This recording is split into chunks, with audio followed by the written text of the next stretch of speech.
do under the table. He cocks and moves a sawed-off double-barrel shotgun, posting it towards the Cowboys. If something went wrong, he was going to blast them through the table, thus cheating. I do disagree about calling that cheating, because he was doing that to protect his friend.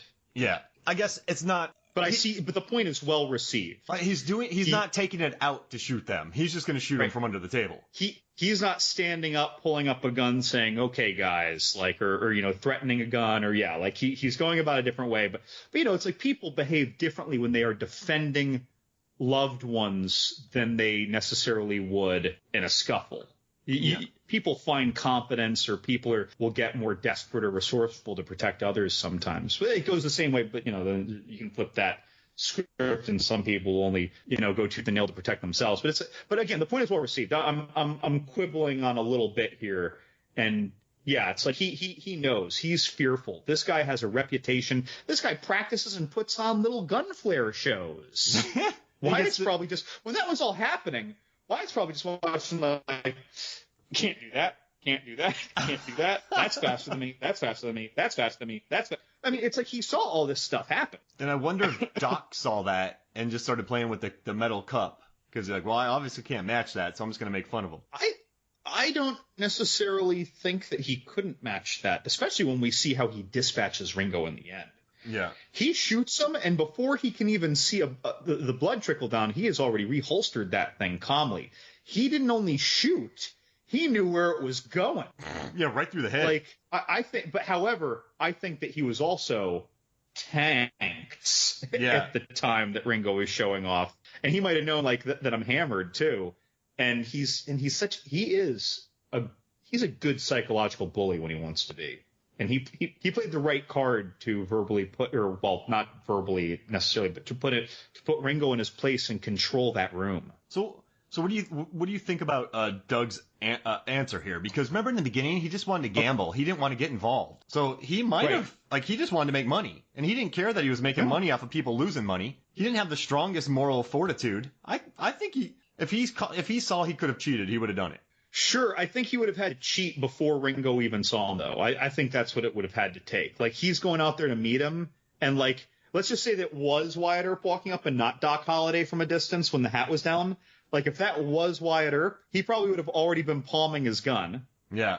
And he just would have shot him before even making conscientious eye contact. Like, I think that's the way that would have had to have gone. Because once you get really close, you're already trying to read each other's reaction anyway. So whatever you do motion-wise to go to cheat, well, the quick draw pulls out a gun. It's a quick little right? So I'm talking myself around here, but I don't think he could have gotten up to the point where it could have looked like a quick draw contest. I think once you've reached that point, it doesn't matter what you do. He's going to do his little short motion and shoot you. So, like, he'd need to outright ambush him, fool him before he ever knew the fight was starting. You know what? He could have gone and replaced his bullets the night before with blanks. Oh! Dastardly. Evil. All right, let's do one more. That would be dastardly. That's funny. I like that. All right, let's do one more question. So Donnie Wack, he asked, who in fact is a daisy? And I did some research on this. And I mean, I'm sure people know, but simply put, daisy means the best or most marvelous. So you'd be a daisy if you did that. You'd be the best if you already had, basically. Oh, I misread that. I was going to say Johnny Ringo and Billy Bob Thornton are both daisies.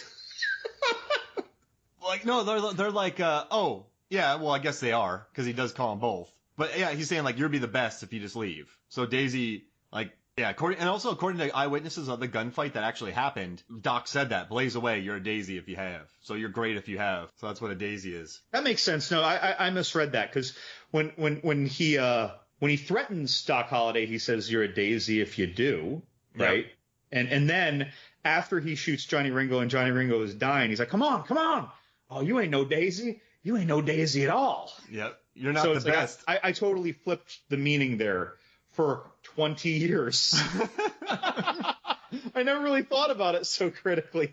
That's why these questions are so good, man. We're learning a lot about this movie. Yeah. All right, hey, let's take a break, and when we come back, we'll talk more Tombstone.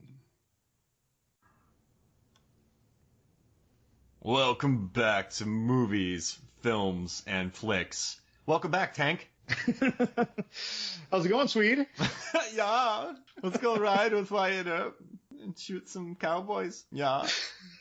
Boo boo, pew pew pew. You sound like an intoxicated chocolatier. I have like a blonde mustache. Yeah. It's going down. Oh, Lord. Yeah, back in Sweden, in the fjords. He would have chopped a tree down and have it fell on Ringo. That's right. He would have chopped down most of it the night before, though, so he just had to push it over the night. He's leaning on it and he gets smushed. So I have an interesting, not really Tombstone story. So I was in southern Arizona for 10 days this year. And when we were there, I was looking at the points on the map where we were going to go collecting, because it was a field biology trip. Me and a bunch of entomologists were just going to go collect bugs for 10 days. Any listeners who know me on Facebook, that was that trip. And I had totally forgotten at the time, it just didn't occur to me, if you will, like that Tombstone took place in Tombstone, Arizona. Yeah. And and even then, I don't know where it is in Arizona. It just, even if you told me that.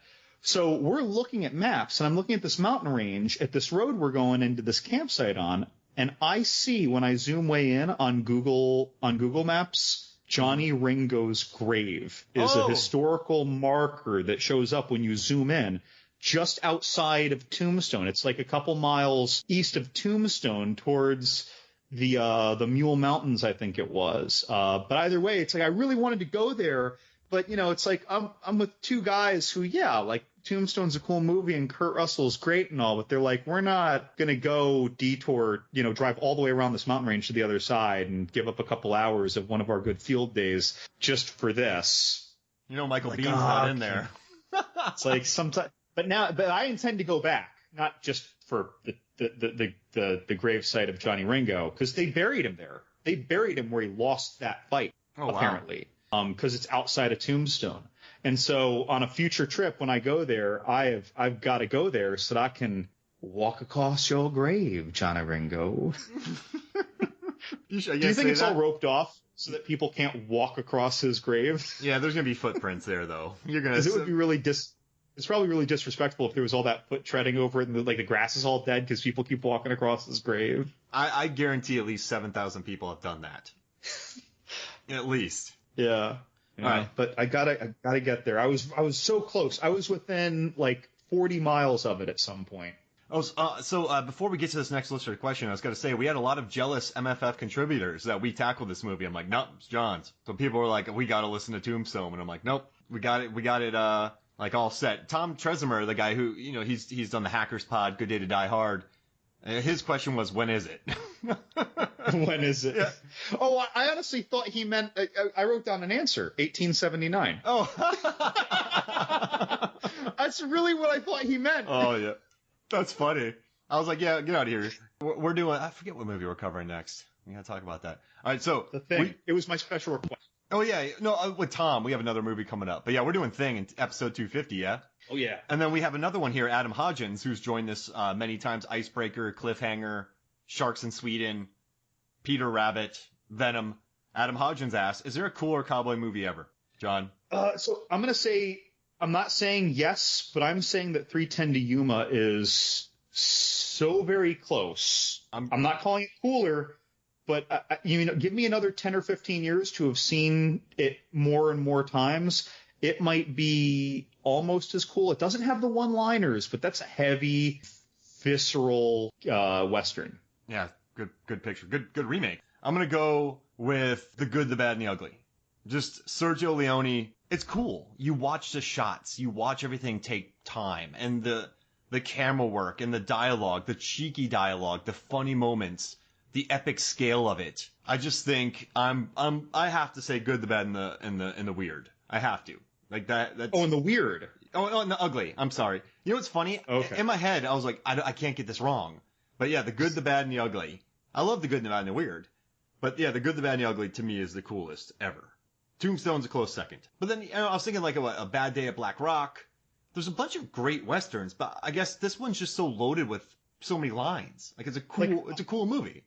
And I don't even like many westerns, but like Unforgiven, I think is an outstanding western. But I'm not even putting it in league with the newer 3:10 to Yuma and Tombstone. Wait, so are you saying it's not as good, or you're saying it's just different? Like, because I think Unforgiven. It's like a Best Picture winner. That's a beautiful film. It's just not as cool, I guess, is what I'm thinking. Yeah, it's not as cool. Oh, okay. I thought you were saying like as it's not as cool. It is not tied for favorite for me, but it's an outstanding film. Yeah. But it is. I'm not putting it up there with 3:10 to Yuma and Tombstone with respect to this question. There a cooler if Western? Someone gave me like here, what do you want to watch? Like out of these three movies, I would say Tombstone, just to have it on in the background. I love Unforgiven, but it's heavy. Yeah. You don't leave like with any good feelings at the end of that one. That's a heavy picture. Heavy picture.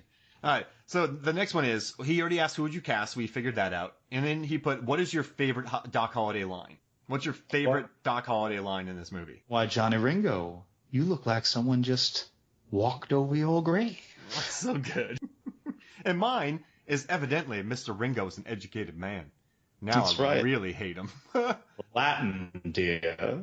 Oh, I love that. Now I really hate him. That was good, man. Because then in that line, he hates him, but he also kind of respects him at the same time. And he manages to pull that off with one line.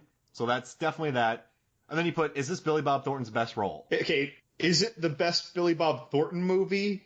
No, but boy, his best role, I'm inclined to. It's so short. It's hard to compare it to a full movie, right? Because I think of things like Monsters Ball. Yeah, Bad Santa, Sling Blade. Right. The Man Who Wasn't There, Coen Brother movie. So, I mean, is it his best small role? Yes. I'm inclined to say yes. There it is. Right? Solved it. Yeah. If we're going with our small roles, whether we're talking like our kind of henchmen, our 60-second characters, even though he really had minutes, right? But like he's a one scene character. As far as one scene characters, 5 minutes or less, outstanding, right? That's his best. I love it. And then his best role, period. No, I don't think that's fair. And then the last, I love your answer though. That's the best small role of Billy Bob. And last but not least, on a scale of 1 to 10, how much does Kevin Costner hate this movie? 10. 17. 17. It's definitely the 17.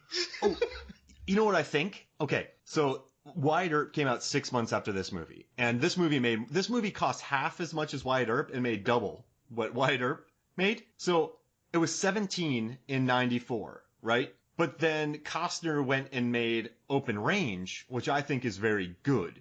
So then the 17 dropped down to a 13. Does that make sense? Still over a 10. Yeah. Still over a 10, though. Oh, he hates it. He hates it big time. But I just think it was really high because he's like, man, that Tombstone wrecked Wyatt Earp. No, Wyatt Earp wrecked Wyatt Earp. It was 3 hours long.